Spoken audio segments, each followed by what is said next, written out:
Last night was the national championship, which capped off a wild NCAA basketball season.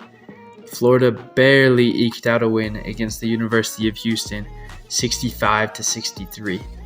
And while both rosters were clearly packed full of talent, something interesting about this championship is that neither team had a 5-star player on the court.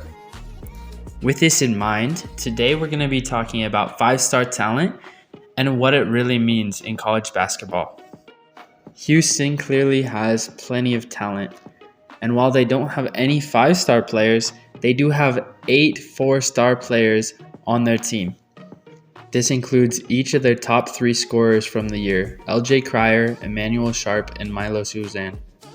Something that is really intriguing about Houston is that this offseason, they were able to bring in 3 5-star recruits for the next year. This includes Chris Sinak, Isaiah Harwell, and Kingston Flemings. Florida, the national champions, who finished 36-4 this year, only had 2 4-star recruits, and 9 of their players were unrated coming into college basketball, including their top 2 scoring players, Walter Clayton and Elijah Martin. And between the 2 4-star players that they did have, those 2 only accounted for about 8 points per game. Right now it seems that they'll be bringing in 2 high 4-star recruits in CJ Ingram and Alex Lloyd. And if the championship was between 2 teams with no 5-star talent, then where was all the 5-star talent this year? Some of the 5-star talent ended up on teams that narrowly missed out on the NCAA tournament. Teams like Wake Forest, Ohio State, and Indiana. All 3 of these teams had at least 2 former 5-star recruits. Wake Forest having 3 of them, going 21-11, Ohio State having 2, including a former top 10 recruit, going 17-15, and Indiana having 2, also having a former top 10 recruit, going 19-13. Other 5-star recruits were stuck on teams that had really rough seasons. Teams like Rutgers went 15-17, even though they had the number 2 and number 3 recruits from this season, Ace Bailey and Dylan Harper, both projected to be top 5 picks in the upcoming draft. Syracuse had 2 former 5-star recruits, but were only able to rack up a 14-19 record this season. Miami also had 2 5-star recruits, including this year's number 7 recruit, Jalil Bethea, but they were only able to get 7 wins, coming with their 24 losses this year.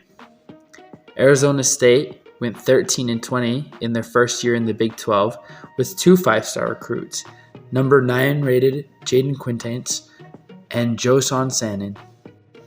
So clearly from these last 7 teams, we can see that having 5-star recruits doesn't always lead to too much success on the court. But that surely doesn't mean that there aren't good teams that have 5-star talent.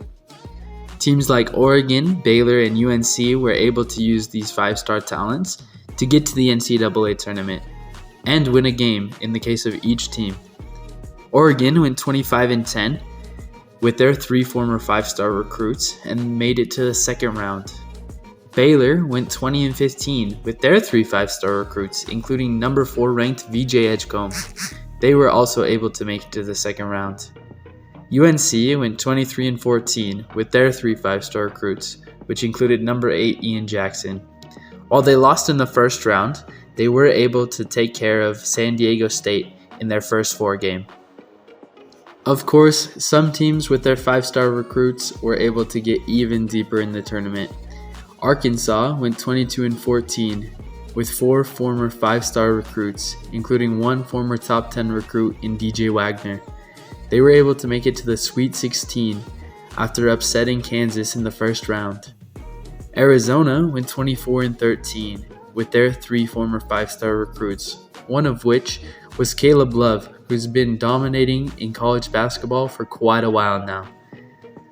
Alabama went 28-9 this year with their 3 5-star recruits, including number 10 Darian Reed. They were able to make it to the Elite 8 thanks to a record 25 3-pointers against BYU. Duke was the most successful of the bunch, going 35-4 with their 5 former 5-star recruits. This included 2 studs from this class, Kaman Malawach, who is ranked number 6, and of course Cooper Flagg, who is ranked number 1, the likely first pick in the NBA draft. They were able to make it all the way to the Final Four and nearly snuck into the championship game. So what does this mean? Are 5-star recruits pointless? Of course not. Of course, 5-star recruits can be super helpful to your team to bring up the quality of play and drag them along to success. But this isn't always the case. Having good team culture, great work ethic, and good unity can go so much further. And as just about everyone on Florida's roster can show, sometimes players are just overlooked, even when they have tons of talent.